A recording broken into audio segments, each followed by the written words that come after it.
For Dukascopy TV, I'm Alex Izat with this edition of The Week Ahead. Joining me for a preview of the coming week is Fusion Analytics' Michael Needleman. Michael, what's the major market movers for this coming week? Alex, first, thank you for giving me a chance to speak today.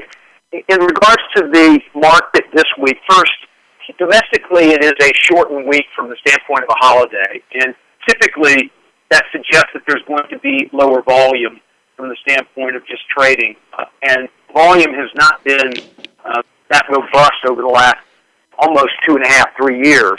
In addition to that, there are some economic data that's coming out that is relative to the standpoint of how people view things, and one of them is going to be GDP numbers, and I think that those numbers, even if they're not in line or in line, I think that the numbers may be construed one way or the other because of the lack of what I would say people that are actually at work. There are a lot of people here in the United States that take off during this week, especially as July 4th is a holiday.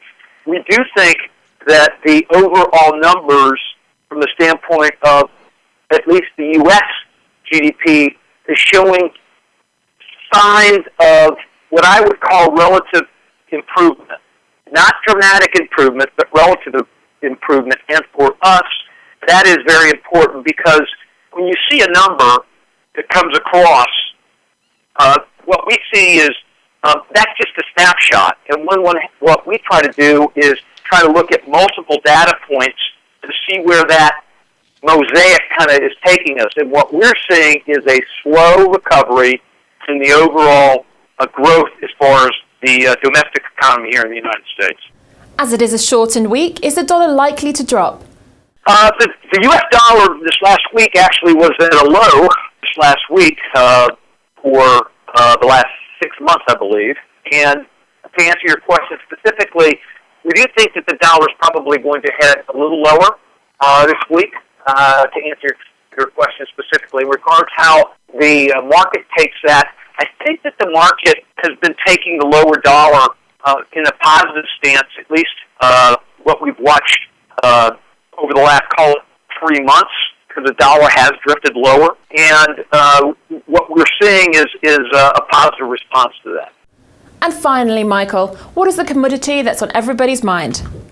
Actually, earlier this year, it's been odd. We've watched, for the first 6 months, commodity stocks, bonds, all trade in an upward pattern, which is very unusual. As a matter of fact, the last time that happened, I believe, was almost 20 years ago.